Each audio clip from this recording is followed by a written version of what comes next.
The 3 Infernal Jokes by Lord Dunsany. This is the story that the desolate man told to me on the lonely Highland road one autumn evening, with winter coming on and the stags roaring.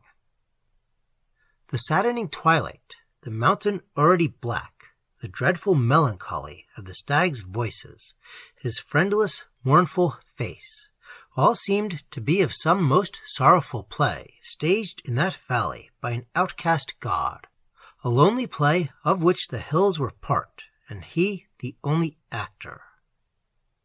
For long we watched each other, drawing out of the solitudes of those forsaken spaces.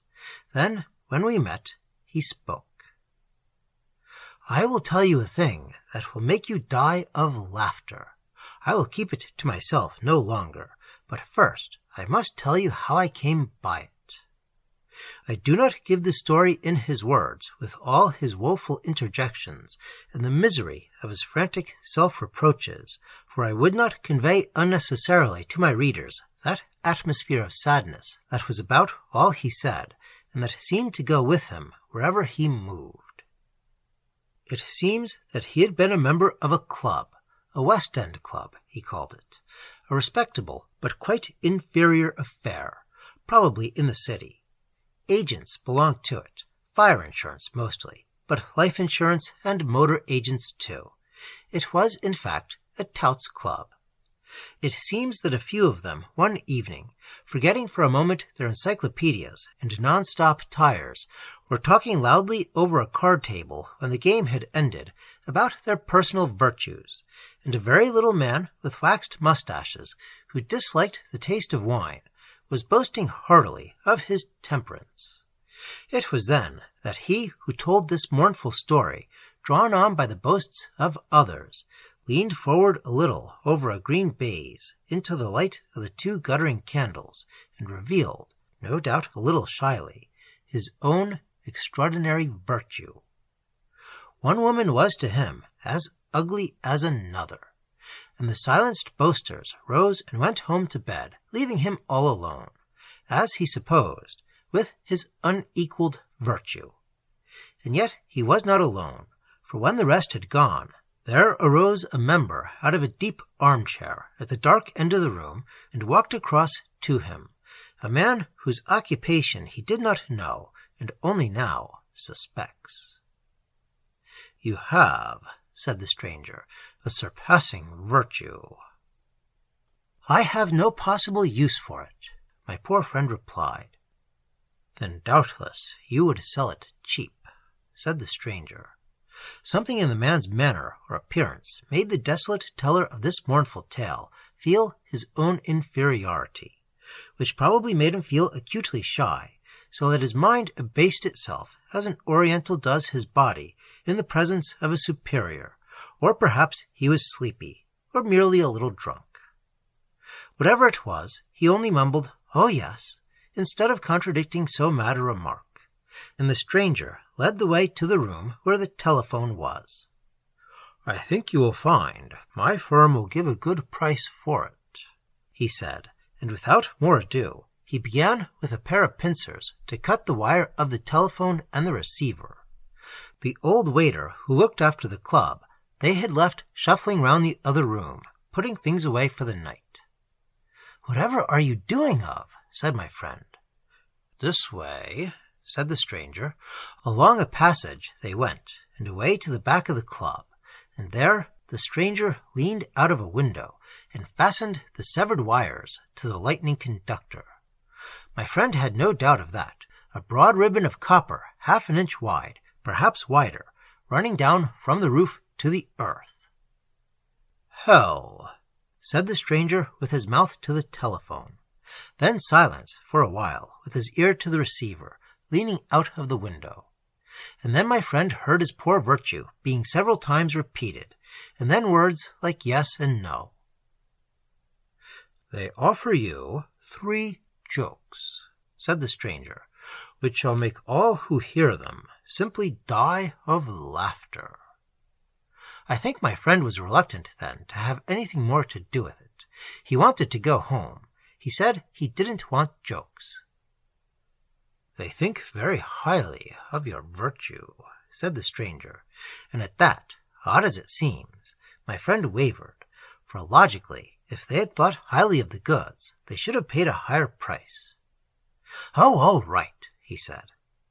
The extraordinary document that the agent drew from his pocket ran something like this: "I, in consideration of 3 new jokes received from Mr. Montagu-Montague, hereinafter to be called the agent, and warranted to be as by him stated and described, do assign to him, yield, abrogate, and give up all recognitions, emoluments, perquisites, or rewards due me, here or elsewhere, on account of the following virtue, to wit, that is to say, that all women are to me equally ugly."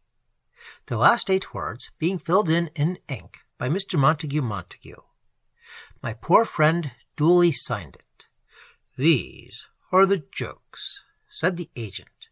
They were boldly written on 3 slips of paper. "They don't seem very funny," said the other when he had read them. "You are immune," said Mr. Montagu-Montague, "but anyone else who hears them will simply die of laughter. That we guarantee." An American firm had bought at the price of waste paper 100,000 copies of The Dictionary of Electricity, written when electricity was new, and it had turned out that even at the time its author had not rightly grasped his subject. The firm had paid £10,000 to a respectable English paper, no other, in fact, than the Briton, for the use of its name, and to obtain orders for the Briton Dictionary of Electricity was the occupation of my unfortunate friend. He seems to have had a way with him.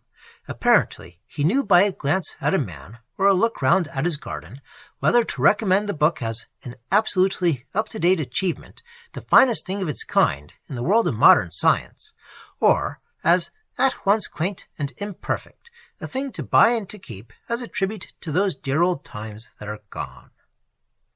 So he went on with this quaint though usual business, putting aside the memory of that night as an occasion on which he had somewhat exceeded, as they say in circles where a spade is called neither a spade nor an agricultural implement, but is never mentioned at all, being altogether too vulgar. And then one night he put on his suit of dress clothes, and found there the 3 jokes in the pocket.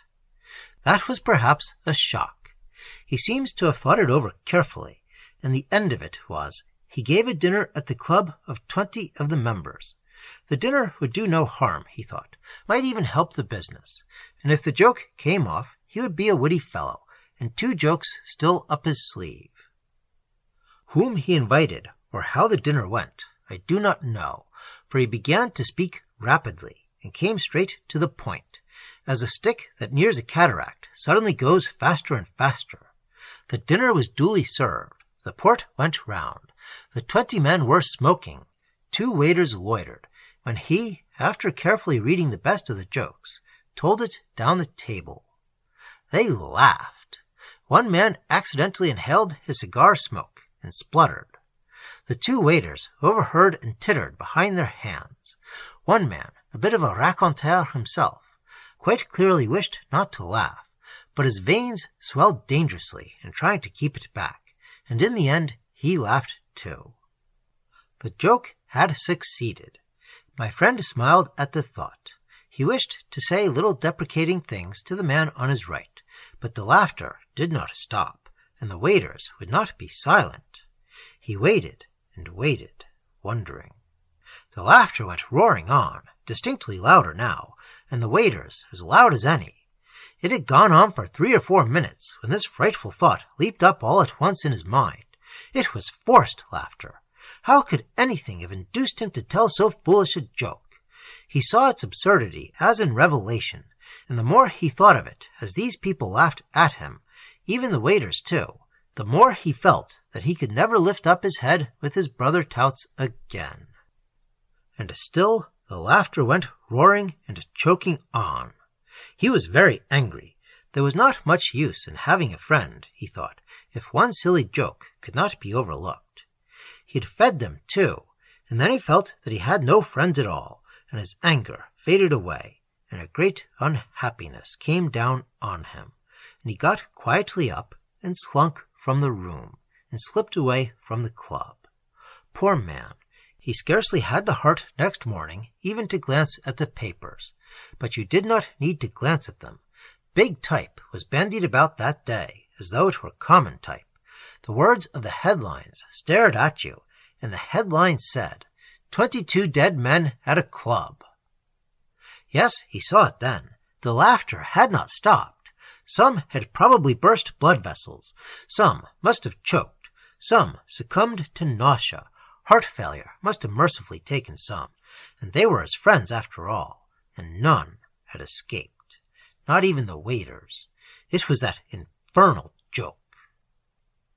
He thought out swiftly, and remembers clear as a nightmare the drive to Victoria Station, the boat train to Dover, and going disguised to the boat, and on the boat, pleasantly smiling, almost obsequious, 2 constables that wished to speak for a moment with Mr. Watkyn-Jones. That was his name. In a 3rd-class carriage, with handcuffs on his wrists, with forced conversation, when any, he returned between his captors to Victoria, to be tried for murder at the High Court of Bow. At the trial, he was defended by a young barrister of considerable ability, who had gone into the cabinet in order to enhance his forensic reputation, and he was ably defended. It is no exaggeration to say that the speech for the defense showed it to be usual, even natural and right, to give a dinner to 20 men, and to slip away without ever saying a word, leaving all, with the waiters, dead. That was the impression in the minds of the jury, and Mr. Watkyn-Jones felt himself practically free, with all the advantages of his awful experience, and his 2 jokes intact. But lawyers are still experimenting with a new act which allows a prisoner to give evidence. They do not like to make no use of it, for fear they may be thought not knowing of the act, and a lawyer who is not in touch with the very latest laws is soon regarded as not being up to date, and he may drop as much as £50,000 a year in fees. And therefore, though it always hangs their clients, they hardly like to neglect it. Mr. Watkyn-Jones was put in the witness box. There he told the simple truth, and a very poor affair it seemed after the impassioned and beautiful things that were uttered by the counsel for the defense. Men and women had wept when they heard that. They did not weep when they heard Watkyn-Jones. Some tittered. It no longer seemed a right and natural thing to leave one's guests all dead, and to fly the country. Where was justice, they asked, if anyone could do that? And when his story was told, the judge rather happily asked if he could make him die of laughter too. And what was the joke? For in so grave a place as a court of justice, no fatal effects need be feared. And hesitatingly, the prisoner pulled from his pocket the 3 slips of paper, and perceived for the first time that the one on which the first and best joke had been written had become quite blank. Yet he could remember it, and only too clearly, and he told it from memory to the court. An Irishman, once on being asked by his master to buy a morning paper, said in his usual witty way, "Arrah and begorra, and I will be after wishing you the top of the morning." No joke sounds quite so good the second time it is told. It seems to lose something of its essence. But Watkyn-Jones was not prepared for the awful stillness with which this one was received. Nobody smiled, and it had killed 22 men. The joke was bad, devilish bad. Counsel for the defense was frowning, and an usher was looking in a little bag for something the judge wanted. And at this moment, as though from far away, without his wishing it, there entered the prisoner's head, and shone there, and would not go, this old bad proverb, "As well be hung for a sheep as for a lamb." The jury seemed to be just about to retire. "I have another joke," said Watkyn-Jones, and then and there he read from the 2nd slip of paper. He watched the paper curiously to see if it would go blank, occupying his mind with so slight a thing as men in dire distress very often do, and the words were almost immediately expunged, swept swiftly as if by a hand, and he saw the paper before him as blank as the first. And they were laughing this time, judge, jury, counsel for the prosecution, audience, and all, and the grim men that watched him upon either side. There was no mistake about this joke. He did not stay to see the end, and walked out with his eyes fixed on the ground, unable to bear a glance to the right or left. And since then he has wandered, avoiding ports and roaming lonely places. 2 years have known him on the Highland roads, often hungry, always friendless, always changing his district, wandering lonely on with his deadly joke. Sometimes, for a moment, he will enter inns, driven by cold and hunger, and hear men in the evening telling jokes and even challenging him. But he sits desolate and silent, lest his only weapon should escape from him, and his last joke spread mourning in 100 cots.